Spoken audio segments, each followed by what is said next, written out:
Always check your levels on your microphone before you start talking. If you don't have levels showing, you're going to get into yourself into trouble and you won't actually have anything there. So I bought this lock because people tell me that these are the easiest locks to pick. And if I was clever, I would actually keep this in view because I don't know how to keep it in view. But they told me this was the easiest lock to pick. Or these are because of the brand that's there. And they also told me make sure you get a key that doesn't have too deep a bitting when you first start.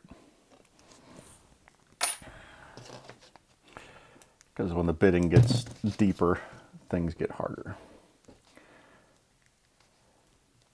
And so I first tried on this lock to use this Bogota wave rake, or what do we call it. And for the life of me, oh, I almost felt something there.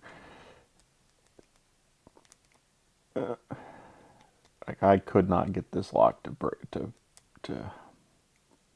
pop using that item. So I went back and I used this one.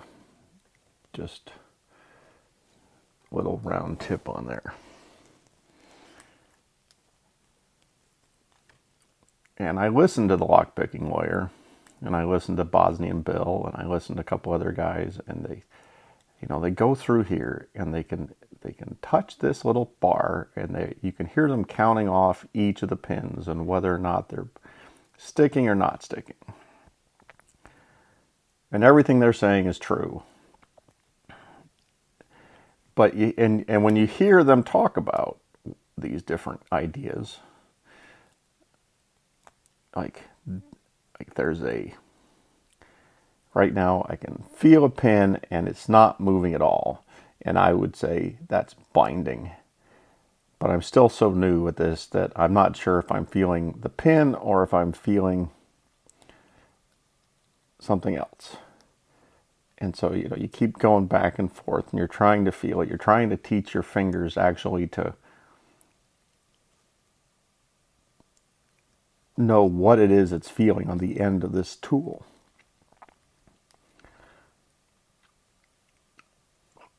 Because the words that people like the lock-picking lawyer are using, they make sense. They match things that I've done in real life and other places where something binds, something sticks, something's springy, and they even make sense if I just have this thing in here and I like pull up on this and I can feel springiness. Like I can feel all of them moving up and down. It's not that painful. But there's a difference between reaching in and trying to adjust these pins. You listen for little clicks. You listen with your finger. And it's like saying that you're listening with the finger seems strange because, what's your finger listening to? It's like right now I felt something in there because you can feel this bar shift on you left or right.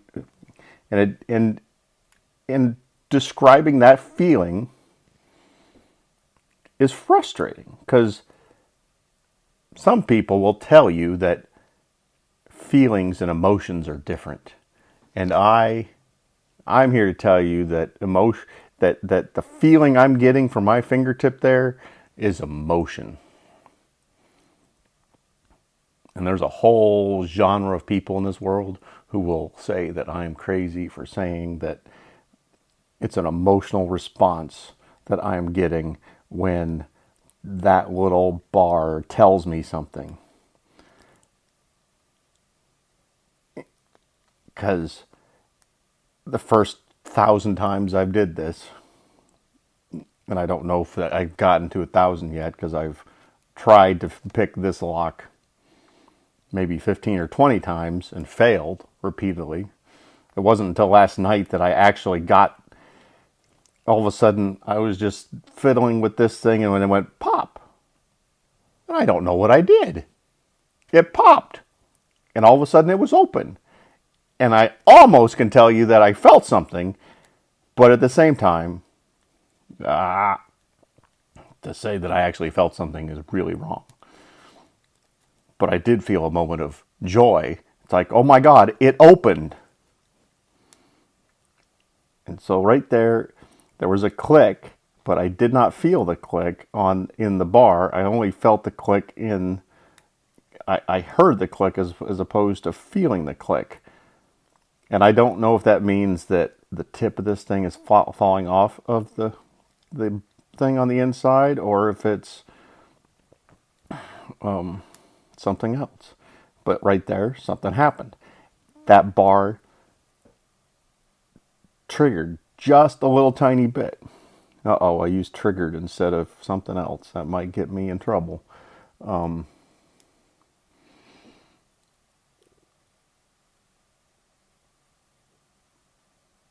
And but doing this it's it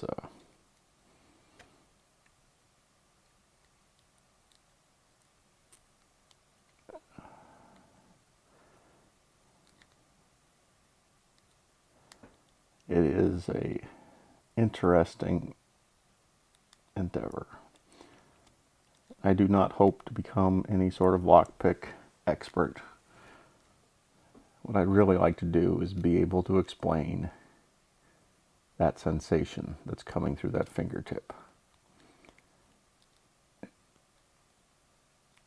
and how completely ignorant I am of those sensations and what's happening.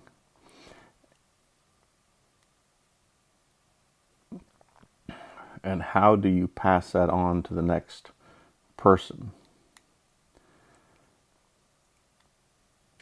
Because there are so many different variations of passing information on that is awkward.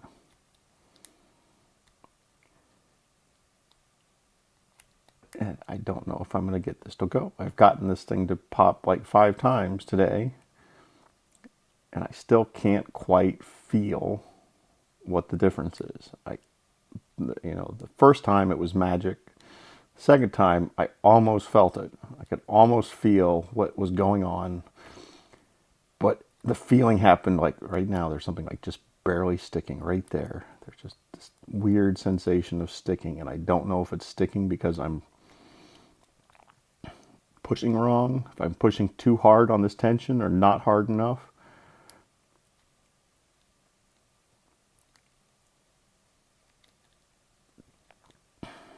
But each time that I've actually gotten it to go, it's been a big combination of slow pull and very light touch.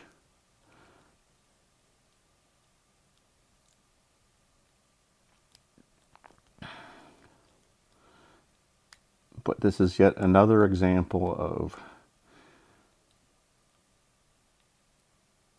you can talk about this stuff until you're red in the face. But the man who could just read about something like this and then just do it, I'm really skeptical that he has ever existed. And that was an episode on Fantasy Island a long time ago. I've never held a sword, but I've read all about it. And then he proceeds to actually succeed in defeating a swordsman.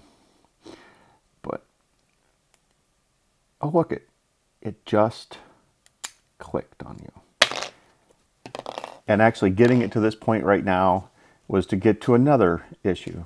Look at that. It's twisted right here. And that may be by design. I don't know yet.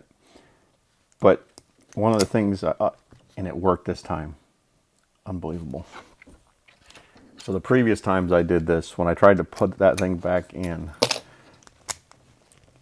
it would not go back in. And I swear that my son had actually broken this lock because I was pushing that thing back in, and it would not go back in. Oh, there. It's like there's, see that? It's sticking sometimes. It just doesn't want to quite go in. Anyway.